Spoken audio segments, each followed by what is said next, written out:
প্রিয় BA fourth সেমিস্টারের ছাত্রছাত্রীরা, আজকে আমি যে বিষয় নিয়ে আলোচনা করব সেটি তোমরা অনেকবারই রিকোয়েস্ট করেছো যে স্যার আমাদের কম্পালসারি যে বেঙ্গলি সাবজেক্টটি রয়েছে LCC 2, তার জন্য কিছু গুরুত্বপূর্ণ প্রশ্নগুলো বেছে দিলে আমরা এখন থেকে পড়তে পারি। তো তোমরা দেখবে প্রিভিয়াস ইয়ার মানে 2022-23 তোমরা দুটো ইয়ারেরই এখনও পর্যন্ত ভিডিও দেওয়া রয়েছে, কোনো ভিডিও হাইড করা নেই, কোনো ভিডিও ডিলিট করা নেই।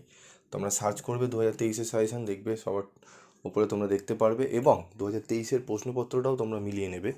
দেখবে যে সাজেশানগুলো দিয়েছিলাম বাংলায় এবং প্রশ্নপত্র 2023-এ মিলিয়ে দেখে নেবে। তোমাদের কিন্তু ইয়ার ভিত্তিক কোশ্চেন সেরকম করা হয়নি, তবুও 100% কোশ্চেন কিন্তু কমন এসছে বাংলায়। ঠিক আছে, তোমরা দেখে নেবে।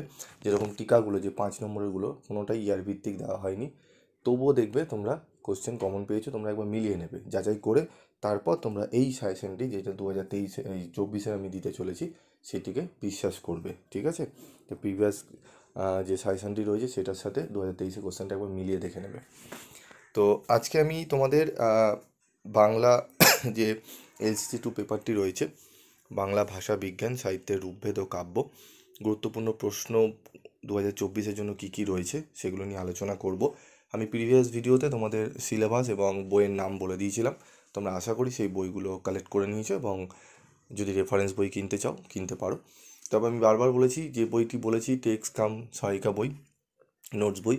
তো টেক্সট বইটি খুঁটিয়ে পড়তে হবে বাংলায়। যদি বাংলায় টেক্সট বই খুঁটিয়ে না পড়ো তাহলে কিন্তু অ্যান্সার করা খুব মুশকিল। ঠিক আছে, তো আমি বিস্তারিত আলোচনা প্রিভিয়াস ভিডিওতে করে দিয়েছিলাম সিলেবাস এবং বই নিয়ে, তো সেগুলো দেখে নেবে। আমি এটি সাজেশানের তো দেখে নেবো। আমরা মডুল, আমাদের 3টে মডুল থেকে পড়তে হবে।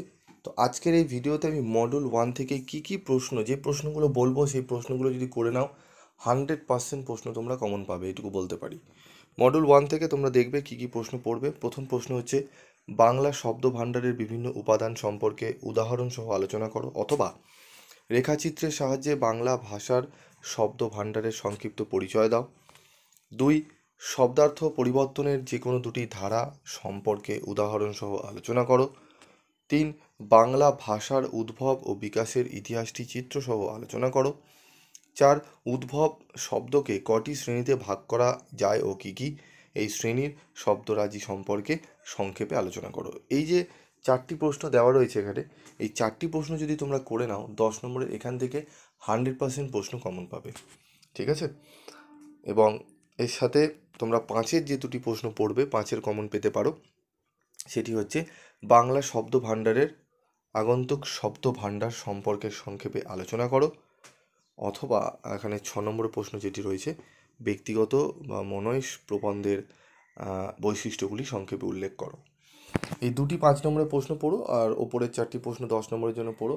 আশা করি তোমরা অনেকটাই উপকৃত হবে। তো তবুও আমি বলবো বাংলায় টেক্সট বইটি খুব ভালো করে পড়বে খুঁটিয়ে, ছোট প্রশ্নের জন্য। ঠিক আছে, এবং তোমাদের কিন্তু টেক্সট বই খুঁটিয়ে পড়লে দেখবে তোমাদের প্রশ্ন কোনোটাই আনকমন আসছে না। তবুও যারা বাংলা সেরকম পড়ে উঠতে পারছো না, যারা কাজকর্ম করছো, যারা সময় পাচ্ছ না পড়ার, গ্র্যাজুয়েশনটা কোনো রকম কমপ্লিট করে তোমরা ডিগ্রি কোর্সে যারা ডিগ্রি পেতে চাইছো তাদের জন্য সাজেশনটি ফলো রেখো খুব, এবং যারা ভালো রেজাল্ট করতে চাইছো তারা অবশ্যই ভালো করে টেক্সট বইটি খুঁটিয়ে পড়বে, কারণ টেক্সট বইয়ের কোনো বিকল্প হয় না। ঠিক আছে, তো আরেকটি প্রশ্ন আছে 5 নম্বরে। এই 3টি প্রশ্ন 5 নম্বরের জন্য পড়বে। 7 নম্বরেরটা দেখে নাও, বাংলা শব্দ ভাণ্ডারের অর্ধ তৎসম শব্দ সম্পর্কে সংক্ষেপে আলোচনা করো।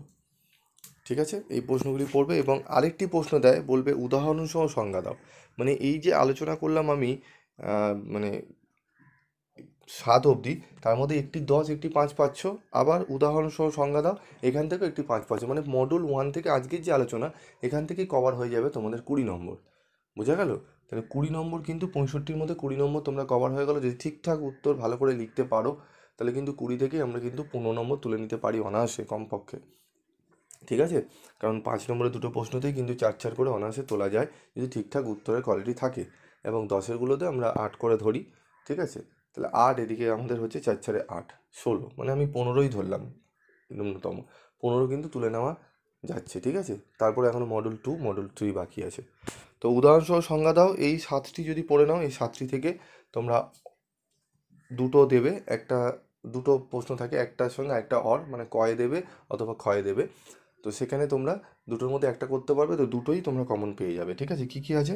অপিনিহিতি, লোক নিরুক্তি, শব্দের অর্থ সংক্রম, জোর কলম শব্দ, শব্দের অর্থ প্রসার বা বিস্তার, স্বরসঙ্গতি, সমাক্ষর লোপ। ঠিক আছে, তার মধ্যে অপিনিহিতিটা খুবই গুরুত্বপূর্ণ, তার সাথে আমি বলবো একটু অভিশ্রুতিটাও পড়ে যাও। ঠিক আছে, অভিশ্রুতি আর অপিনিহিতি দুটোই পড়ে যাও। ঠিক আছে, দেখবে তোমাদের অনেকটাই উপকৃত হবে তোমরা। তবে এই 7টি ভালো করে পড়ো, আশা করি এখান থেকে তোমরা একটি 5 কমন পেয়ে যাবে। তাহলে আজকের এই ভিডিওতে আমি যে আলোচনা করলাম এখান থেকে 20 নম্বর কভার হচ্ছে। মডেল 1-এর যা যা প্রশ্ন ইম্পর্টেন্ট রয়েছে বলে দিলাম। মডেল 2 যদি পেতে চাও তাহলে অবশ্যই কমেন্ট বক্সে কমেন্ট করে জানাবে। যত বেশি কমেন্টস হবে আমি তত তাড়াতাড়ি তোমাদের মডেল 2 নিয়েও হাজির হব এবং মডেল 3 নিয়েও হাজির হব। ঠিক আছে, এবং একদম লাস্ট মিনিটের সাজেশান, একদম লাস্টে আমি তোমাদের আরেকটি প্রশ্ন একটু হাইড করা রয়েছে, আমি এখন দেবো না। ঠিক আছে, আমি ওটা লাস্টে তোমাদের দেবো, সেই প্রশ্নটি আমি দিয়ে দেবো। তোমরা এগুলো পড়ো, এখান থেকে পাবে। আমি তবুও একদম লাস্ট মিনিটে একদম বেছে দেবো কোনগুলো আসতে পারে একদম। ঠিক আছে, তো তার জন্য তোমাদের চ্যানেলের সাথে থাকতে হবে, চ্যানেলকে ভরসা করতে হবে, এবং যারা প্রিভিয়াসে পাস করে গেছে, 4th সেমিস্টার পরীক্ষা দিয়েছে, তাদের থেকে যদি জিজ্ঞেস করতে পারো বা তাদেরকেও যদি তোমাদের থাকে যে পিভি স্টাডি ক্লাসে যে সাজেশন দিয়েছিল কতটা মিলেছিল, দেখবে তোমাদের তারা বলে দেবে যে প্রায় 100% উপরে কোশ্চেন কমন এসেছিলো। ঠিক আছে, এবং বাংলায় ভালো রেজাল্টও হয়েছিল। ঠিক আছে, তার আগের বছরে, এই বছরের কথা বলছি না আমি, তার আগেরটা। তো এখন তো রেজাল্ট বাকি আছে, তো 22-এর জিজ্ঞেস করে নেবে এবং 23-এরও রেজাল্ট বেরোবে, আমি তোমাদের বলে দেবো।